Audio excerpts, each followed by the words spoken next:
Hakim-Hakim pasal yang ke-14 ayat pertama sampai dengan ayat ke-20 dengan judul Perkawinan Simson dan teka-tekinya. Ayat pertama, Simson pergi ke Timna dan di situ ia melihat seorang gadis Filistin. Ayat 2, ia pulang dan memberitahukan kepada ayahnya dan ibunya, di Timna aku melihat seorang gadis Filistin. Tolong, ambillah dia menjadi istriku. Ayat 3, tetapi ayahnya dan ibunya berkata kepadanya, tidak adakah di antara anak-anak perempuan sanak saudaramu atau di antara seluruh bangsa kita seorang perempuan, sehingga engkau pergi mengambil istri dari orang Filistin, orang-orang yang tidak bersunat itu? Tetapi jawab Simson kepada ayahnya, ambillah dia bagiku sebab dia kusukai. Ayat 4, tetapi ayahnya dan ibunya tidak tahu bahwa hal itu daripada Tuhan asalnya, sebab memang Simson harus mencari gara-gara terhadap orang Filistin, karena pada masa itu orang Filistin menguasai orang Israel. Ayat 5, lalu pergilah Simson beserta ayahnya dan ibunya ke Timna. Ketika mereka sampai ke kebun-kebun anggur di Timna, maka seekor singa muda mendatangi Simson dengan mengaum. Ayat 6, pada waktu itu berkuasalah roh Tuhan atas dia, sehingga singa itu dicabiknya seperti orang mencabik anak kambing. Ayat 5, lalu pergilah Simson beserta ayahnya dan ibunya ke Timna. Ketika mereka sampai ke kebun-kebun anggur di Timna, maka seekor singa muda mendatangi Simson dengan mengaum. Ayat 6, pada waktu itu berkuasalah roh Tuhan atas dia, sehingga singa itu dicabiknya seperti orang mencabik anak kambing tanpa apa-apa di tangannya, tetapi tidak diceritakannya kepada ayahnya atau ibunya apa yang dilakukannya itu. Ayat 7, maka pergilah ia ke sana, lalu bercakap-cakap dengan perempuan itu, sebab Simson suka kepadanya. Ayat 8, setelah beberapa waktu kembalilah ia ke sana untuk kawin dengan perempuan itu. Dan ketika ia menyimpang dari jalan untuk melihat bangkai singa itu, tampaklah ada kawanan lebah pada kerangka singa itu dan juga madu.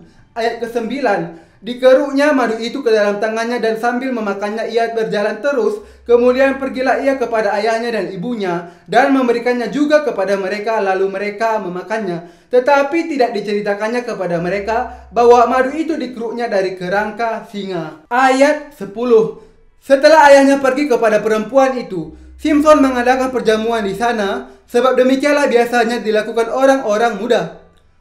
Ketika mereka melihat dia, dipilihlah 30 orang kawan untuk menemani dia. Ayat 12, kata Simson kepada mereka, aku mau mengatakan suatu teka-teki kepada kamu. Jika kamu dapat memberi jawabnya yang tepat kepadaku dalam 7 hari selama perjamuan ini berlangsung dan menebaknya, maka aku akan memberikan kepadamu 30 pakaian lena dan 30 pakaian kebesaran. Ayat 13, tetapi jika kamu tidak dapat memberi jawabnya kepadaku, maka kamulah yang harus memberikan 30 pakaian dalam dan 30 pakaian kebesaran kepadaku.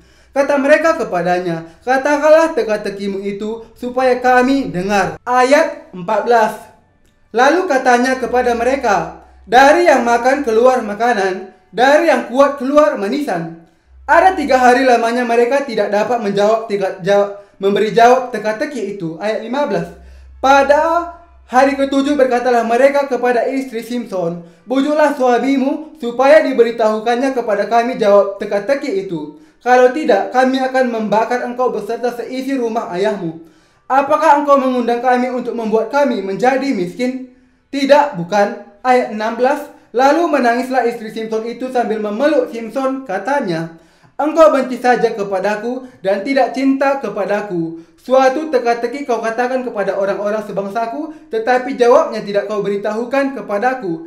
Sahutnya kepadanya, sedangkan kepada ayahku dan ibuku tidak kuberitahukan, masakan kepada engkau akan kuberitahukan? Ayat 17, tetapi istrinya itu menangis di sampingnya selama ke-7 hari mereka mengadakan perjamuan itu. Pada hari yang ke-7 diberitahukannya lah kepadanya, karena ia merengek-rengek kepadanya. Kemudian perempuan itu memberitahukan jawab teka-teki itu kepada orang-orang sebangsanya. Ayat 18, lalu pada hari yang ke-7 itu, sebelum matahari terbenam, berkatalah orang-orang kota itu kepadanya, apakah yang lebih manis daripada madu? Apakah yang lebih kuat daripada singa? Sahutnya kepada mereka, kalau kamu tidak membajak dengan lembu betinaku, pasti kamu tidak menebak teka-tekiku. Ayat 19, maka berkuasalah roh Tuhan atas dia. Lalu pergilah ia ke Askelon dan dibunuhnya 30 orang di sana. Diambilnya pakaian mereka dan diberikannya pakaian-pakaian kebesaran itu kepada orang-orang yang dapat memberi jawab teka-teki itu. Tetapi amarahnya masih juga bernyala-nyala, lalu pulanglah ia ke rumah ayahnya. Ayat ke-20. Maka diberikanlah istri Simson itu kepada kawannya bekas pengiringnya. Demikianlah firman Tuhan.